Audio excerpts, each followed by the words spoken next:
Assalamualaikum warahmatullahi wabarakatuh. Perkenalkan, nama saya Ihsan Rehamdani. Saya dari Prodi Pendidikan Ekonomi. Di video kali ini saya akan menjelaskan tentang ekonomi mikro untuk memenuhi tugas UTS. Mari simak video berikut ini. Konsep dasar ilmu ekonomi.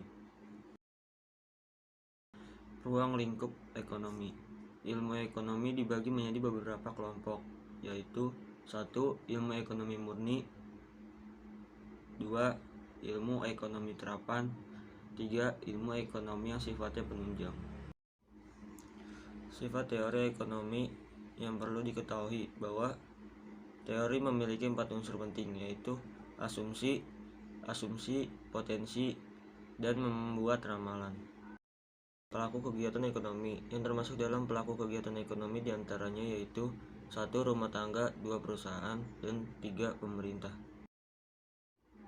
Masalah pokok ekonomi. Terdapat beberapa masalah pokok perekonomian, yaitu 1.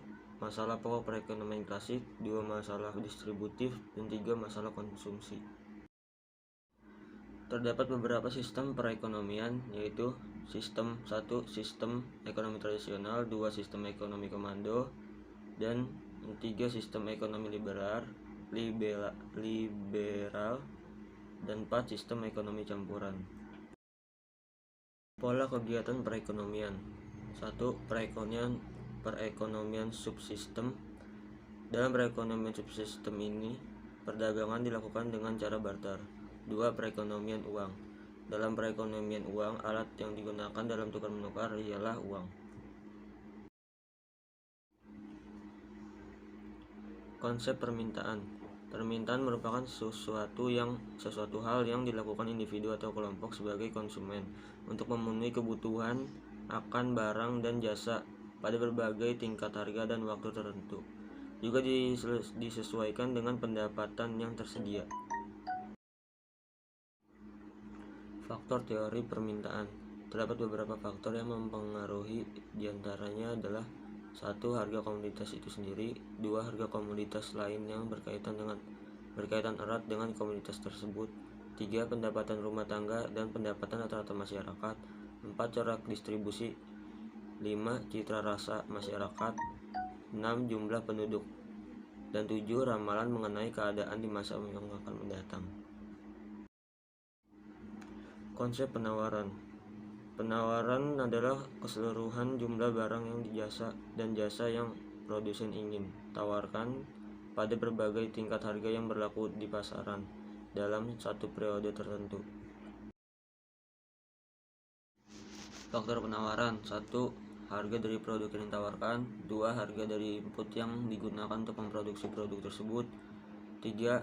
Harga komoditas lain, 4. Banyaknya perusahaan yang memproduksi produk sejenis yang ditawarkan, 5. Tingkat teknologi yang digunakan, 6. Faktor-faktor spesifik lain yang berkaitan seperti kondisi perekonomian negara, fasilitas dari pemerintah, dan lainnya.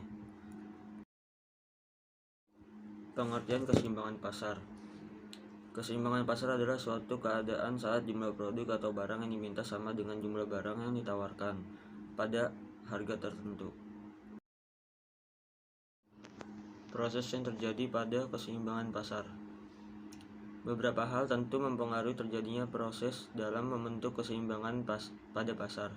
1. Penjualan menyediakan barang sesuai permintaan, 2. Stok barang sesuai penawaran pembeli, 3.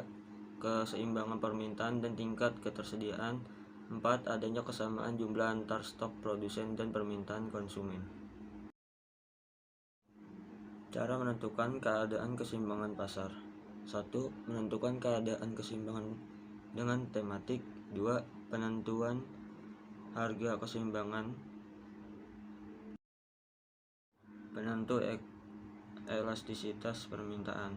1. Tersedianya barang substitusi yang terdekat, 2. Kebutuhan versus kemewahan, 3. Pasar, 4. Rentan waktu. Faktor-faktor yang memengaruhi elastisitas permintaan. 1. Ketersediaan barang, 2. Intensitas kebutuhan, 3. Pendapatan konsumen, dan 4. Tradisi. Elastisitas penawaran. Elastisitas penawaran didefinisikan sebagai derajat kepekaan jumlah penawaran suatu barang dengan harga barang itu sendiri. Elastisitas penawaran mengukur persentase perubahan jumlah penawaran yang terjadi akibat persentase perubahan harga. Faktor-faktor yang mempengaruhi elastisitas penawaran antara lain 1. Akses barang, 2. Jumlah barang di pasar, 3. Teknologi, 4. Daya tahan barang, dan 5. Waktu. Berikut adalah penjelasan faktor-faktor yang mempengaruhi elastisitas penawaran, yaitu akses barang. Bahan-bahan yang digunakan untuk menciptakan barang sewajarnya terjangkau agar penjual dapat menjual barangnya kepada pembeli dengan mudah. 2. Jumlah barang di pasar. Semakin banyak barang di pasar akan mengakibatkan perubahan harga barang yang ditawarkan. Selanjutnya teknologi.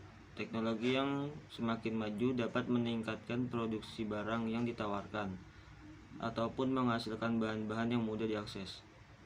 Daya tahan barang. Setiap barang memiliki daya tahan waktu yang berbeda-beda. Semakin lama daya tahan barangnya, semakin elastis. Waktu. Semakin panjang waktu yang diperlukan untuk menyesuaikan keseimbangan pasar, maka semakin elastis permintaan suatu barang. Cukup sekian penjelasan materi dari saya. Semoga video ini dapat bermanfaat. Mohon maaf jika ada kata-kata yang kurang jelas. Wassalamualaikum warahmatullahi wabarakatuh.